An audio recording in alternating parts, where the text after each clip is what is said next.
When I first stepped through the glass doors of the telecom company's headquarters, I felt as though I was walking into the future I had been building toward my whole life. My heels clicked against the polished floor, the air smelled faintly of fresh paper and coffee, and the low hum of office chatter filled the wide open space. I was 25 years old, freshly appointed as a junior executive in one of the fastest-growing companies in the country. For me, this wasn't just a job. It was a chance to prove that I could stand on my own, far away from the shelter and restrictions of my home. My parents had raised me in a very strict household. We didn't talk about dating, about relationships, or anything that could be seen as unnecessary distractions. I had learned to keep my head down, to focus on the things that mattered: education, work, and family duty. Every choice I made had to be clean, respectable, and above suspicion. It wasn't that I resented those values. They had shaped me into someone disciplined and strong. But now, in this new environment, they felt like a shield I carried into a world that moved differently than the one I had grown up in. On my first day, I met Alex. She was 30, confident in a way that turned heads, her dark hair neatly tied back and her suit tailored so sharply it seemed to command the space around her. She was my direct supervisor, and her presence filled the room before she even spoke. I expected her to be intimidating, but instead, she smiled as she approached my desk. "Emma, right?" she said, her tone warm but measured. "I've seen your profile, impressive background. You've got a reputation for being diligent." That surprised me. I'd barely been here an hour, and she already knew something about me. We spoke for a few minutes about my role, my training schedule, and some of the ongoing projects. She offered small but specific tips on how to approach reports, how to keep communication with clients crisp and clear. It was simple advice, yet it felt personal, as though she had taken the time to think about my growth. I left that first conversation feeling noticed. Not in the way people notice a new employee just to be polite, but as if she had singled me out for something more. At the time, I thought it was my work ethic. The days quickly fell into a rhythm.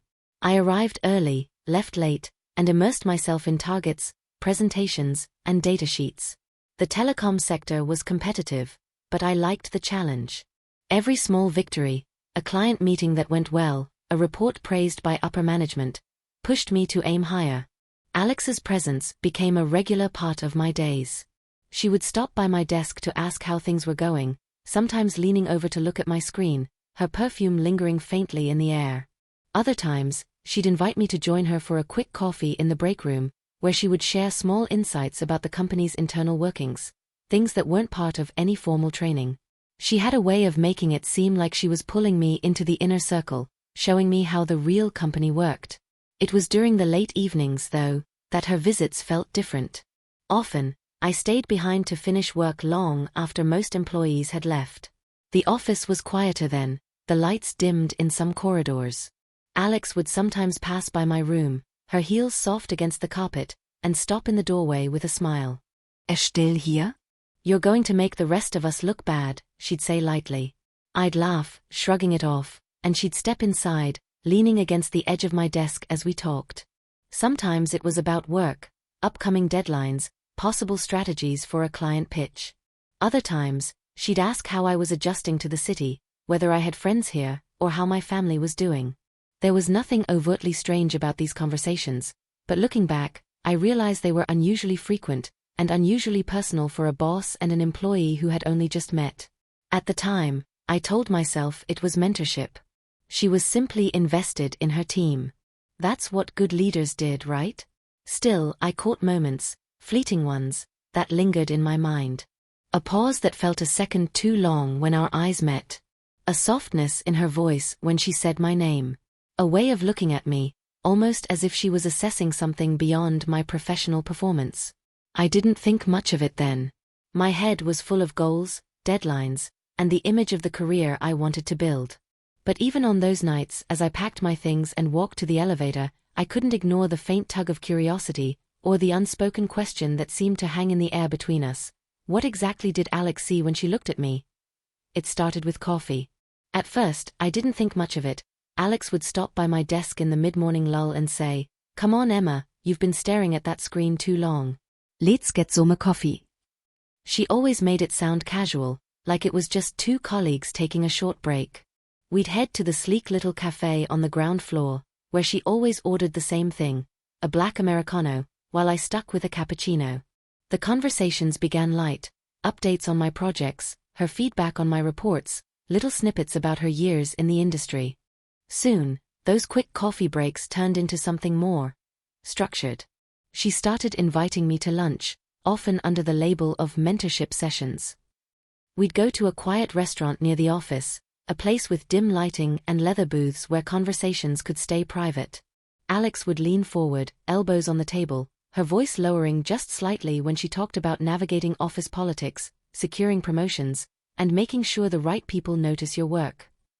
It should have been flattering. And in a way it was. Here was my boss, a woman known for her authority and sharp instincts, taking time out of her schedule to focus on me. I told myself it was because I was proving myself. Because I had earned it. But Alex wasn't the only one noticing me anymore. It began with Rebecca, another senior manager. She was in charge of the marketing division, mid-30s, striking in an understated way, with an air of calm that made people want to impress her. One afternoon, I was walking past her department when she stopped me. "Emma," she said, smiling, "I've heard good things about you from Alex. Keep it up. We need people like you in this place." Her gaze lingered for just a fraction too long, and then she turned back to her team. Then there was Liana, bold, outspoken, with a laugh that could fill a room. She worked in corporate strategy and had a reputation for being both brilliant and intimidating. She caught me in the break room one day, poured herself a cup of tea, and said, "So, you're the one everyone's talking about." I didn't know what to say, so I just smiled awkwardly. And finally, Sophia, the quietest of them all. She was in finance, barely spoke unless necessary, but when she did, people listened. She passed me in the hallway one morning and said, almost in a whisper, "Alex was right about you." Then she walked away without explaining what she meant. The attention should have been encouraging. But instead it felt strange. I couldn't shake the feeling that these women shared some unspoken understanding when it came to me. Like there was a conversation happening somewhere that I wasn't a part of, and yet, I was the subject. I wasn't the only one who noticed. One afternoon, while I was waiting for the printer to spit out a stack of reports, a junior analyst from HR leaned over and murmured, "Careful. The senior ladies here. They have their favorites." I gave a small laugh, pretending I didn't understand, but my stomach tightened. I brushed it off quickly in my mind.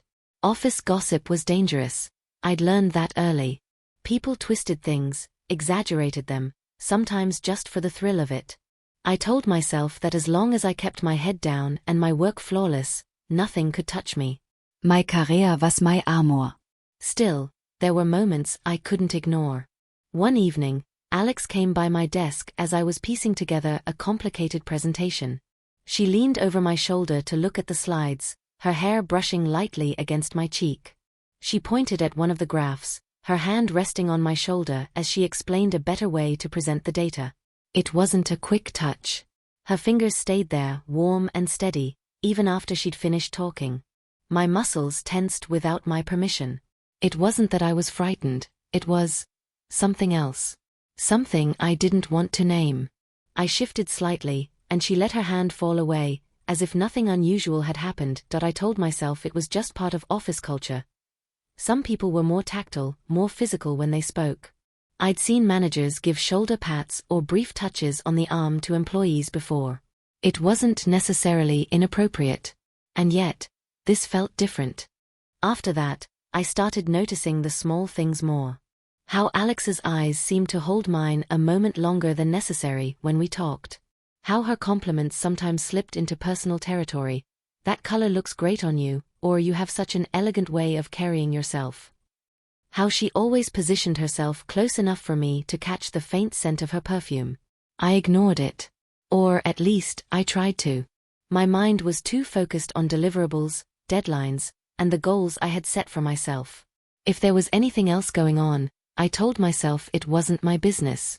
But deep down, a quiet unease had started to take root, one I didn't dare water with too much attention. It was a Tuesday evening, the kind where the office feels oddly still, the hum of the air conditioning louder than the occasional footsteps down the hallway. I was walking back from the copier when I caught the sound of hushed voices from the pantry. I wasn't trying to eavesdrop, but my name, paired with Alex's, made me freeze in place. "Looks like Alex's found herself a new favorite," one voice murmured. "Yeah, well, we all know how that ends," the other replied. There was a soft laugh, almost pitying. "They never last long. The last girl was gone in 3 months. Before that, 2 months. Alves sudden, alves kviet. My pulse quickenet." I stayed just long enough to hear one of them say, "She's already started. You'll see," before the conversation faded into the sound of mugs clinking. I turned and walked away quickly, my mind replaying those words over and over. Ah, Favorite. I told myself it was nothing. Office gossip again. People love making up stories about managers, especially those who stand out as much as Alex. Still, the comment lodged itself in the back of my mind, sharp and irritating like a splinter. That same week, Alex sent me a short message on the company chat system. "Come by my office after hours. Need to discuss something important." I remember glancing at the clock. It was already past 6. Most of the staff had left, and the idea of staying longer didn't exactly thrill me. But she was my boss. I typed back, "Sure." Her office looked different in the softer light of evening. The blinds were half drawn, and the city lights glimmered faintly through the gaps. Alex sat at her desk, but as soon as I walked in, she rose and motioned for me to take the small couch near the window instead of the usual chair across from her. We started with work, updates on a client account, her thoughts on an upcoming campaign. But gradually, the conversation drifted. "You work too hard," she said, leaning back into the couch opposite me. "Do you even have a life outside of this place?" I laughed lightly, unsure where this was going. "Not much of one right now. I'm just focused on getting ahead." She tilted her head, studying me in a way that made my skin feel warm. "You're very disciplined. That's rare. And you're beautiful, Emma. You know that, right?" The air between us seemed to shift. I forced a polite smile, looking down at my hands. "Thank you. I try to keep professional." "Of course," she said smoothly. "But beauty and professionalism aren't opposites. You can have both. And you should let people see more of you, the real you. Not just the perfect employee." It was the way she said it, slow and deliberate, like each word was meant to unlock something in me. I shifted uncomfortably, and before I could respond, she asked, "Are you seeing anyone?" The question caught me off guard. "No," I said after a pause. No boyfriend? "Girlfriend." Her eyes searched mine, as though she was daring me to flinch. I shook my head. No. "I'm not really focused on that." She smiled, but it didn't quite reach her eyes. "That's okay. Some people just need the right inspiration." When I left her office, my chest felt tight, though I couldn't fully explain why. It wasn't a direct proposition, but something about the tone, the phrasing, lingered in my mind long after I'd gone home. In the days that followed, another pattern began to emerge. Liana, the bold, confident senior boss from corporate strategy, started paying me more attention. She invited me to join her for lunch one afternoon, insisting it would be good to broaden my network. Over salads in the executive lounge, she asked about my ambitions, my hobbies, even my weekend routines. Her questions felt similar to Alex's, personal, probing, like she was mapping me out. I told myself it was coincidence. People in leadership liked to mentor promising employees. But I began noticing subtle overlaps. Alex would reference things I'd only told Liana. Liana would make comments about my schedule she shouldn't have known unless someone had told her. It wasn't until I overheard Alex laughing with Liana and Sophia in the corridor, a casual, familiar laugh that suggested friendship beyond office walls, that something inside me clicked. A few days later, the last puzzle piece slid into place. I was in HR to drop off a signed policy update form when one of the assistants, a woman in her late 20s, struck up a conversation. She was friendly, chatty, and perhaps a little too comfortable speaking openly. "You're Alex's new project, huh?" she said with a half-smile. I blinked. "Project?" She lowered her voice. Don't take this the wrong way. It's just Alex, Rebecca, Liana, and Sophia? They're close. And they've got a bit of a reputation. They've all had, let's call them office romances with younger women on the team. I felt a chill crawl up my spine. She must have seen the look on my face because she added quickly, I'm not saying you're in danger. Just be careful. They protect each other. If something goes wrong, no one else will step in. I've seen careers end overnight. The rest of that day passed in a blur. I replayed every moment of Alex's mentorship, every compliment, every touch, every lingering look. The whispers in the pantry. The way the other 3 bosses seemed to circle me without directly overlapping. It wasn't random. It wasn't coincidence. They were grooming me. The realization hit hard, but it came with a heavier truth. I couldn't just walk away. My family was counting on my income. The mortgage, my younger brother's university fees, the medical expenses for my father, all of it depended on me keeping this job. And with the economy as it was, finding another position at this level would take months I didn't have. That night, lying in bed staring at the ceiling, I felt trapped. I had built my career on the belief that hard work and integrity would carry me forward. But now I was caught in a web spun by people with more power, more connections, and far fewer boundaries. And I didn't yet know how to get out without losing everything. It began subtly, the way a storm creeps in without you realizing the sky has darkened. Alex's requests shifted from strictly professional to something more personal. At first, it was harmless.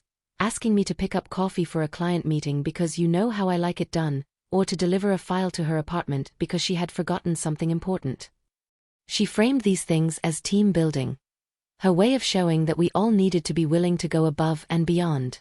But soon the errands grew stranger. Once, she asked me to wait with her while her car was being serviced, saying it was a good time to catch up. Another time, she asked me to accompany her to an upscale boutique to help her choose a gift for a friend. She insisted she valued my opinion, but the way she watched me while I flipped through dresses on the rack made me feel like the gift wasn't the real reason she'd brought me there. I told myself it was still manageable. I could navigate this without creating conflict. But I didn't see how quickly the noose was tightening. The breaking point came during an out-of-town industry conference. We were both on the list to attend, she as a panel speaker, me as support for one of our project presentations. The trip was meant to be straightforward: travel in the afternoon, check into the hotel, work the next day, return home. When we arrived at the hotel, Alex checked in first. Then, without meeting my eyes, she handed me a keycard. We're sharing, she said, as if it were the most natural thing in the world. I frowned. Sharing. She gave a small, apologetic shrug. The hotel messed up the bookings.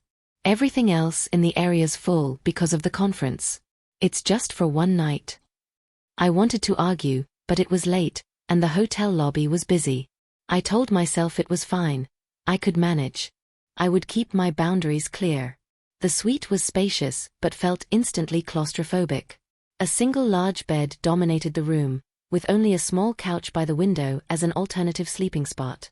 I set my bag down on the couch and tried to keep my focus on work, reviewing the presentation slides, checking tomorrow's schedule. But Alex wasn't working. She poured herself a glass of wine from the minibar, sat on the bed, and watched me. You've been avoiding me lately, she said, her voice calm but edged.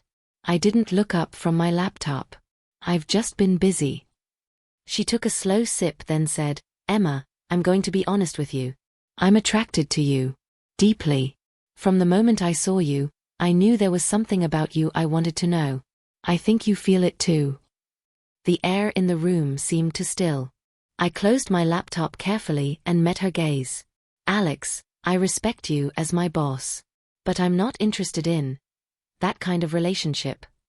Her eyes narrowed slightly, though her smile didn't vanish. Why not? Because that's not who I am.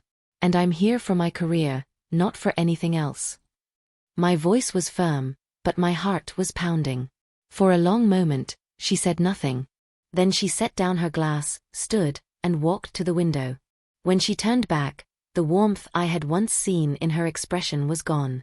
I see, she said flatly. Well, that's your choice.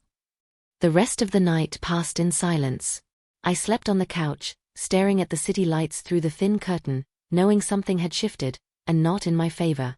When we returned to the office, the change was immediate.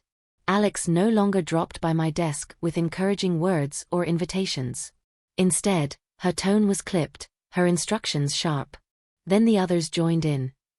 Rebecca suddenly began questioning my work in front of other staff, nitpicking minor errors as if they were major failures. Liana excluded me from a strategy meeting I had been preparing for over a week, claiming there had been no space at the table.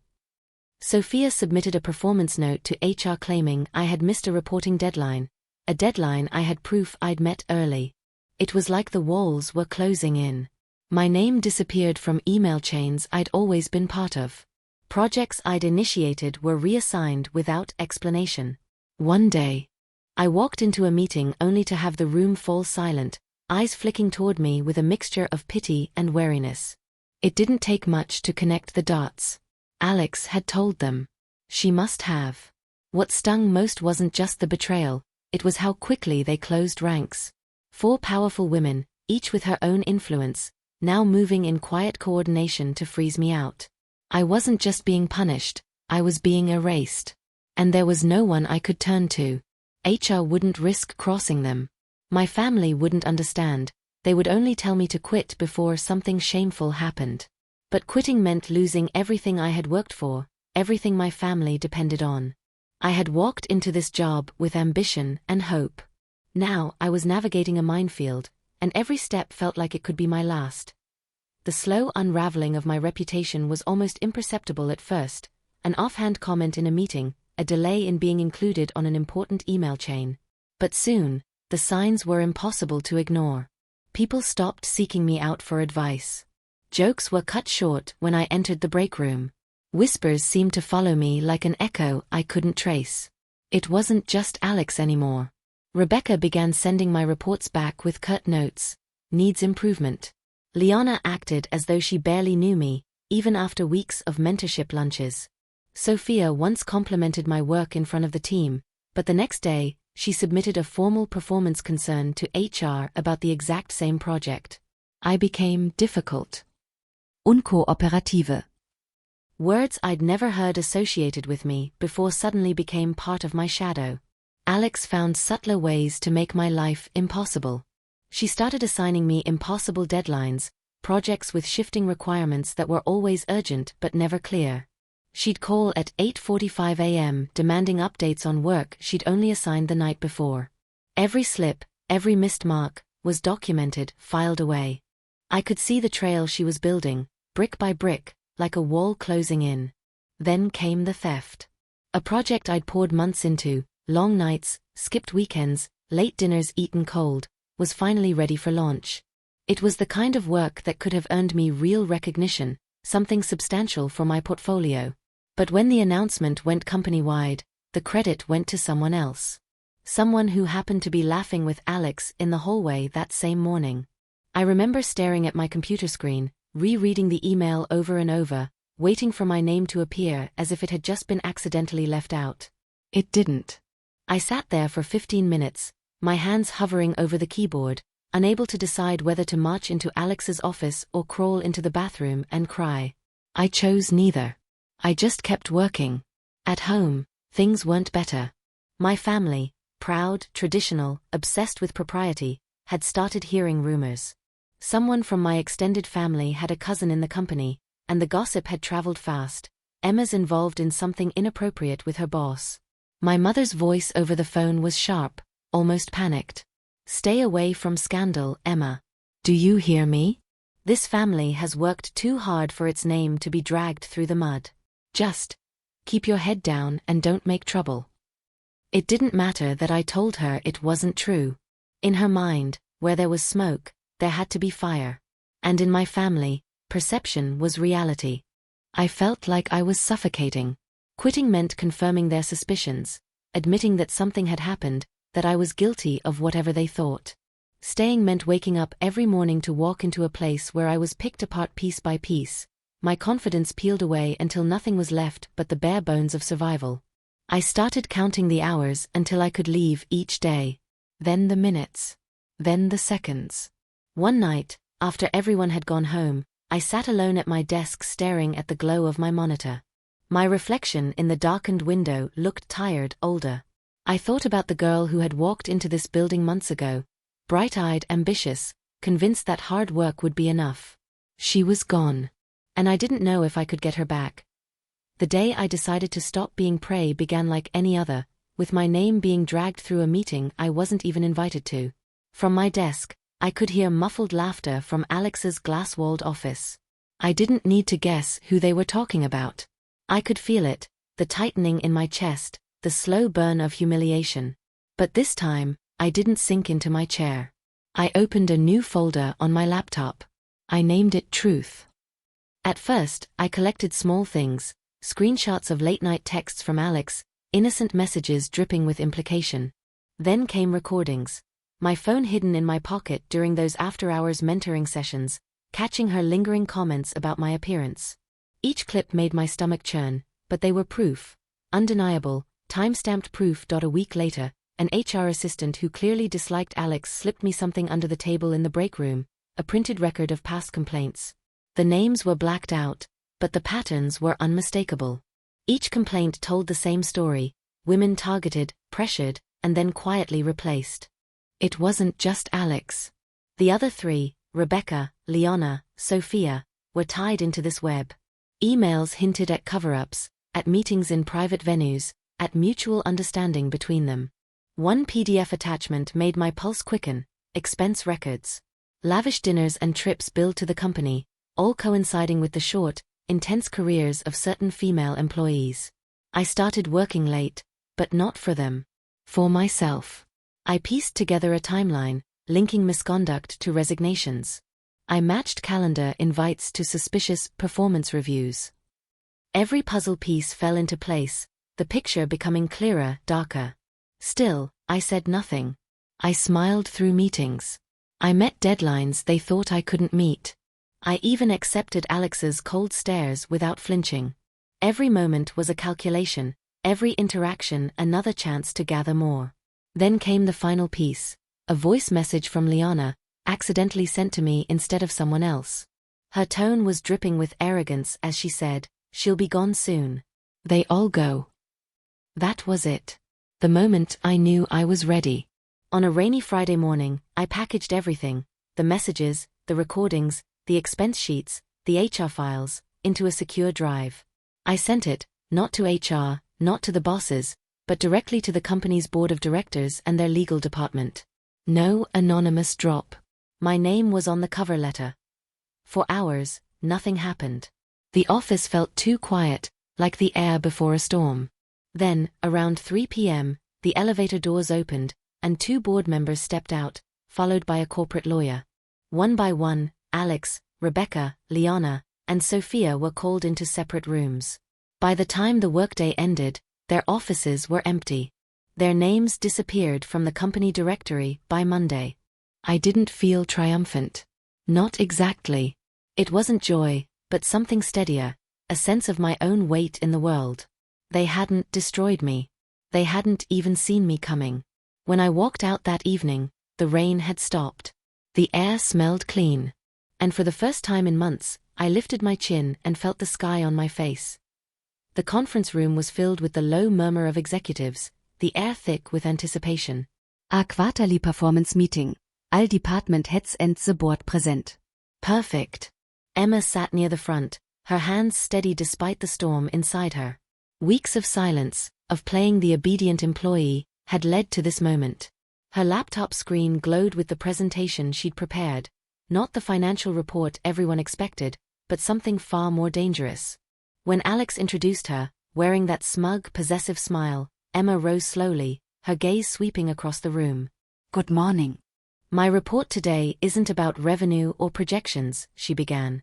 It's about integrity. And the cost of losing it. A murmur rippled through the room. Alex shifted in her seat. Click. The first slide appeared, screenshots of late-night messages from Alex, filled with personal comments no boss should send. Another click, expense reports showing company funds used for private retreats. Gasps followed. Slide after slide, Emma laid out the pattern: manipulation, favoritism, harassment. She named names, dates, places. The silence turned heavy, almost suffocating. The board members leaned forward, eyes narrowing. Alex shot to her feet. This is absurd. She's lying. Emma didn't flinch. These aren't my words, she said evenly. They're yours. And theirs. She clicked again. Audio recordings played, the voices of the 4 bosses unmistakable. Laughter. Bragging. Plans. The HR assistant's written statements appeared next, followed by signed complaints from former employees who'd been pushed out. Emma's final slide showed a timeline linking all 4 bosses' misconduct. One of the board members stood. Effective immediately, Alex, Liana, and the others are suspended pending a full investigation. The room erupted, shocked whispers, the rustle of chairs. Alex's face went pale, her jaw tight. She looked like she wanted to speak, but no words came. Emma gathered her laptop, her voice steady for the closing blow. "Oh," she said, turning at the door, "you might also want to check your legal inbox. One of your favorites filed a lawsuit last month." I was just the final piece of evidence she needed. The door closed behind her. And for the first time in months, Emma walked out not as prey, but as the hunter who had won. The building felt different that day, quieter, almost humbled. As Emma packed the last of her belongings into a small box, she didn't feel the weight of loss she'd expected. Instead, there was a strange, light calm. Word of the board's decision had spread quickly. Alex and the others were on leave pending investigation, though everyone knew it was only a matter of time before they were gone for good. Colleagues who had once avoided eye contact now whispered their thanks when no one was watching. Emma didn't linger. She signed her resignation letter and slid it across the HR desk without ceremony. 2 days later, her phone buzzed with an email from a competing firm. "We've heard about your integrity and courage. We'd like to meet." She smiled, not because of the job offer, but because she knew she was walking toward something better, something clean. As she stepped out of the building for the last time, the late afternoon sun warmed her face. "They thought I was just another girl to be silenced," she thought. "But I built my success on truth, not on the shadows they offered." And she didn't look back.